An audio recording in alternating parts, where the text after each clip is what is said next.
फिर बना लें। अच्छा, अभी हम बात कर रहे थे कि ये कैसे इसको हम रवाज दे सकते हैं। इस फॉर कंस्ट्रक्शन एग्जांपल मैं अपने इलाके में करना चाहता हूँ, तो किस तरीके से इसको हम कर सकते हैं। कंस्ट्रक्शन जो है अभी कितना कास्ट कर रही है, और मज़ीद ये अगर ज़्यादा कॉमन हो जाती है तो फिर क्या। ये आज से तकरीबन 2-3 साल पहले जिस वक्त हमने ये कंस्ट्रक्शन की ज़्यादा, तो उस वक्त यूँ समझ लें कि हमारा ये जो सीमेंट से कंस्ट्रक्शन और मॉडर्न जो आर्किटेक्चर की बुनियाद पे होने वाली कंस्ट्रक्शन, वो तकरीबन 2500 स्क्वायर फीट हम जैसे रफ उसको कहते थे कि इतने में कास्ट कर रही है। तो ये फ़िलहाल तो यूँ समझ लें कि उस दौर में या उस वक्त में ये आलमोस्ट 5000 रुपये स्क्वायर फीट में इसकी कॉस्ट पड़ी है हमें उस वक्त। लेकिन ये थोड़ा सा एक्सपेंसिव पड़ने की जो असल वजह है वो मटेरियल्स, हालांकि इसके लोकल हैं, इसकी कास्ट कम होनी चाहिए, लेकिन उसमें इश्यू ये है कि सीमेंट से और सरिये से कंस्ट्रक्ट होने वाली जो स्ट्रक्चर्स हैं उन चीज़ों की अवेलेबिलिटी बहुत ज़्यादा हो गई है। इंडस्ट्रियल मटेरियल भी अवेलेबल है, हमें हमारे डोर स्टेप पे भी डिलीवर हो जाता है। लेकिन अब इसका जो मटेरियल है, जैसे चूना है, कंकर लाइम है, तो उसके लिए वो कंकर लाइम जो है हमें पुराने दरियाओं के किनारों पे जो ढाई से बने होते हैं उनमें से ढूंढना पड़ा। वहाँ पे कुछ एरियाज़ डेवलप हो गए हैं, कामिल साहब के ये काम कुछ अरसे से करवाने की वजह से वहाँ पे कुछ लेबर काम कर रही है और उन्होंने वो डेवलप कर ली है, सेल भी कर रहे हैं। तो वहाँ से वो कंकर लाइम, ये खुडियाँ के आसपास के एरिए से हमने वो कंकर लाइम लिया। उस कंकर लाइम को हमने यहाँ पर एक चक्की इंस्टॉल की, तो ये छातियों के ऊपर, वो इन पोथियों के ऊपर हल्की आंच के ऊपर उनको जलाया जाता है। फिर उस चक्की के अंदर से निकाल कर उसका एक पाउडर सा सीमेंट टाइप निकाला जाता है, और वहाँ तालाब के अंदर वो फिर जो वाइट लाइम है उसको चूने के पत्थर उसमें डाल दिए जाते हैं, और 15-20 दिन, महीने तक वो पड़े रहते हैं बल्कि, और उसकी क्रीम को और फिर इस कंकर लाइम को, इन दोनों को मिक्सचर के अंदर या वैसे ही मैनुअली उसको मिक्स करके वो एक मोर्टार तैयार किया जाता है। तो अब ये कंकर लाइम जैसे है और लाइम जो है, ये अगर इसकी भी अवेलेबिलिटी बढ़ जाए, काफ़ी लोग ये अगर कंस्ट्रक्शन इस तरह की कर रहे होंगे तो एक निज़ाम बन जाएगा उसमें भी लेबर का कि वो कंकर तो ज़मीन में से ही निकलना है। कंकर लाइम जो है तो वो रोड ज़मीन से ही इकट्ठा करना है उन्होंने। तो वो अब क्योंकि ज़्यादा लोग वो काम नहीं कर रहे, तो उसका एक पूरा स्ट्रक्चर बना नहीं हुआ, सिस्टम बना। वो सिस्टम बन जाए तो ये सीमेंट से भी कम कास्ट पे आ जाएगा, और ये उससे ज़्यादा। दूसरा ये हो गया कि जो लेबर है इस काम को करने की, वो ज़्यादा स्किल्ड लेबर थी हमारे पास, वो माहिर लोग थे, वो कारीगर थे। तो वो कारीगर अब क्योंकि अवेलेबिलिटी उनकी का भी इशू है, लेकिन जैसे कुछ लोग इस कंस्ट्रक्शन पे आ जाएं, अगर ये रिवाइव हो जाए ये कंस्ट्रक्शन का निज़ाम पूरा, तो कामिल साहब के प्रोजेक्ट्स होने की वजह से कुछ 25-30 प्रोजेक्ट उन्होंने अगर कर दिए हैं, जिनमें रहायशी कुछ कंस्ट्रक्शंस भी हैं, कुछ घर बनाए उन्होंने, कुछ जो है मस्जिदें भी बनाई, इसी तरह कुछ दरबार जो हैं, मज़ार जो हैं, वो भी कंस्ट्रक्ट किए। तो ये 25-30 प्रोजेक्ट होने से वो अब लोग इस निज़ाम से फेमिलियर भी हो गए, और ये किसी हद तक ये सिस्टम रिवाइव भी हो गया है। और अब कारीगर भी जो उस्ताद काम कर रहे हैं उनके साथ नए लोग भी ट्रेंड हो रहे हैं। तो अब ये एक निज़ाम जब बनेगा तो ओवरऑल इसकी कॉस्ट कम हो जाएगी और इसका ड्यूरेशन भी कम हो जाएगा कंस्ट्रक्शन का। बहुत शुक्रिया डॉक्टर साहब। काइंडली मैं रिक्वेस्ट करूँगा अपना तारफ़ करवा दें, ताकि जो लोग आपसे इस सिलसिले में रहनुमाई चाहें, या वो इसमें जो पहले हम पार्ट में बात कर रहे थे कि सस्टेनेबिलिटी सबसे बड़ा मसला होगा इस प्रोजेक्ट का, और उसमें पैट्रनेज का मॉडल है। तो हमारे ये वीडियो पूरी दुनिया तक पहुंचेगी, और मैं चाहूँगा कि adopt a child from doctor Amjad Waheed Dalan Mian Ashraf डोला, ये प्रोजेक्ट मैं रिक्वेस्ट कर रहा हूँ कि लोग इसको अडॉप्ट ए चाइल्ड करें। एक जो यहाँ पे लोकल बच्चा है उसको अडॉप्ट करें। तो टोटल अभी ये 68 बच्चों का प्लान कर रहे हैं। तो 68 मुख्तलिफ़ जगहों से मैं चाहता हूँ कि मेरी इस वीडियो के ज़रिए से लोग इसको पैट्रनेज करें, ताकि ये 68 की बजाय उसको डबल कर सकें, क्योंकि 68 का तो इन्होंने भी अपने माइंड में रखा हुआ है। लेकिन जब ये वीडियो लोगों तक पहुँचे तो मैं चाहता हूँ कि 68 को बल्कि उससे भी ज़्यादा लोग जो है ना पैट्रनेज करें और इसको प्रोजेक्ट को चलाएं। मैं समझता हूँ कि ये जो برٹشرز نے ہمارا ایجوکیشن سسٹم تباہ کیا تھا، وہ ڈاکٹر صاحب نے پہلے حصے میں بڑی ڈیٹیل سے بتایا کہ وقف املاک تھیں دالانوں کے ساتھ، حویلیوں کے ساتھ، مساجد کے ساتھ، جس کو انہوں نے وہ قبضے میں کر لیا، اور جو وہاں پہ اساتذہ رہ رہے تھے اور بے فکر ہو کے ان کو معاشی کوئی پریشانی نہیں تھی، اس کو معاشی پریشانیوں میں ڈال دیا، اور اس طرح وہ ایک سسٹم انہوں نے جو ہے نا اس کو ختم کر دیا۔ ہمارا ڈاکٹر صاحب بتا رہے تھے 98% ہمارا ایجوکیشن جو اس وقت ریشو تھا، جو کہ ابھی اس وقت آ کے بہت گر چکا ہے، تو یہ دوبارہ ریوائیو ہو سکتا ہے۔ اور اس کے لیے جس طرح انہوں نے ایک جرأت رندانہ سے کام لیتے ہوئے اور دیوانگی میں سمجھتا ہوں کہ انہوں نے وہاں سے اپنا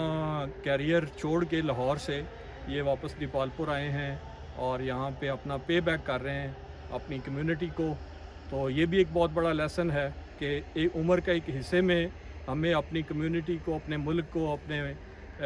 جو لوگ ہیں ان کو پے بیک کرنا ہے۔ تو اس لیے جو لوگ یہ سمجھتے ہیں اور انہوں نے ایک حد تک پہنچ چکے ہیں اپنے فیلڈ کیریئرز کے اندر، وہ واپس اپنے علاقوں میں آئیں اور واپس لوگوں کو ایجوکیٹ کریں اور اس طرح کی فیسلٹیز کمیونٹیز کو دیں۔ تو میں بہت شکر گزار ہوں ڈاکٹر امجد وحید صاحب کا، انہوں نے اتنا ہمیں وقت دیا اور ہمارے ساتھ رہے۔ تو تھوڑا سا ان سے میں گزارش کروں گا اپنا تعارف کروا دیں، اپنا ان کا جو کیریئر تھا اس سے آپ کو اندازہ ہوگا کہ کیا وہ اپنا کیریئر کیسے چھوڑ کے یہاں تک آئیں۔ اس میں دو چیزیں، ایک تو میں اپنے تعارف کے حوالے سے اور ایک ابھی جو بات ہوئی کہ اس کی آگے فارمیشن کے حوالے سے اس پہ بھی بات مختصر سے کرتا ہوں۔ ایک تعارف کے حوالے سے امجد وحید جیسے کہ میرا نام ابھی بات ہوئی، تو اسی گاؤں کا ڈالا پختہ کا میں رہائشی ہوں۔ تو یہاں پر آنے سے پہلے، اس پروجیکٹ پہ کام کرنے سے پہلے، یہ ڈی کالنائزنگ ایجوکیشن کا جو ہمارا دالان میاں محمد اشرف ڈولہ کے نام سے یہ جو پروجیکٹ ہے، پائلٹ پروجیکٹ، تو اس پہ کام کرنے سے پہلے میں لاہور میں ایک پرائیویٹ سیکٹر یونیورسٹی کے اندر تدریس کا کام کر رہا تھا، وہاں پہ ہیڈ آف ڈپارٹمنٹ کے طور پہ اور director school of advance studies کے طور پر میں نے وہاں پہ 11 سال میں نے اس یونیورسٹی کے اندر کام کیا۔ تو اس سے پہلے بھی مختلف تدریسی اداروں کے اندر جو انٹرنیشنل اسکول آف شعفات اور ایک کیڈٹ کالج میں مری میں بھی کچھ عرصہ پڑھایا۔ تو میری اپنی پی ایچ ڈی جو ہے اسلامک سویلائزیشن کے اندر ہے، تو انہی تعلیمی اداروں کے اندر ہی کام کرتا رہا میں، وہی اسی جاب کو چھوڑ کر میں یہاں پر اس پروجیکٹ کے لیے اب اس میں مصروف ہوں۔ تو یہ تو ایک میرا اپنا تعارف اس حوالے سے۔ دوسری بات، جیسے میرے صاحب نے ابھی بات کی کہ یہ اڈاپٹ اے چائلڈ والا ایک تو ماڈل جیسے ممکن ہوتا ہے، اس قسم کے جتنے بھی ادارے جہاں پر بھی کام کر رہے ہیں لوکل لیول کے اوپر، تو ان کے ساتھ ایک آپ کی سپورٹ کا یہ ماڈل بھی ہو سکتا ہے۔ ایک دوسرا ماڈل ہے بلکہ اس سے بھی آگے چل کے، کہ ایک تو سب سے اچھی بات یہ ہے کہ جہاں پر بھی جس ایریا کے اندر بھی ہم بھی ایک پائلٹ پروجیکٹ پہ کام کر رہے ہیں، تو جو لوگ جو اصحاب خیر جن دیہات کے اندر بھی، جن قصبوں کے اندر بھی، جن شہروں میں بھی موجود ہیں، ان کو چاہیے کہ یہ لوکل لیول کے اوپر ایک تعلیم کے اس قسم کی سپیسز جو قائم کرنے کی، وہ اس قسم کے ماڈل پہ بھی بیسڈ ہو سکتی ہیں، یا ان کے ذہن میں جو، یا ان کی جو اپنی اسٹڈی جو ہے ہماری روایت اور ٹریڈیشن کے حوالے سے، تو ان ماڈلز کو پریکٹس میں لانے کی کوشش کریں، تو وہ کرنے کی کوشش کریں، زیادہ بہتر ہے۔ وہ اگر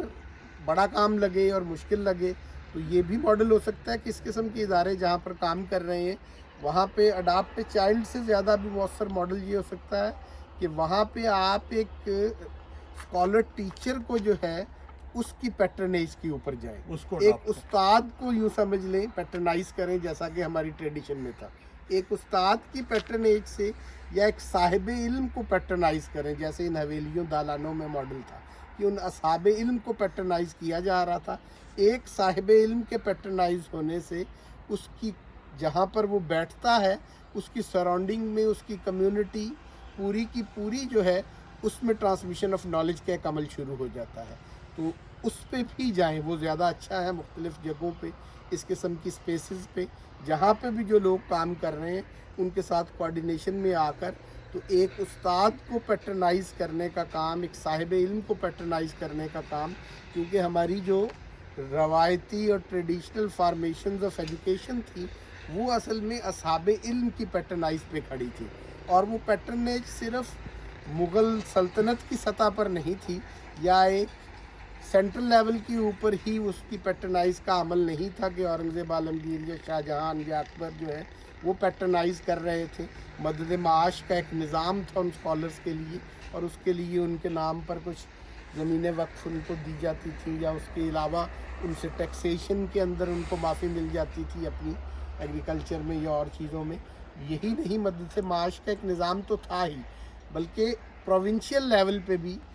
उन हुक्मरानों के अलावा जो प्रोविंशियल लेवल पे स्टेट्स एमर्ज कर चुकी थी या प्रोविंसेस थे जो मुग़ल स्टेट के,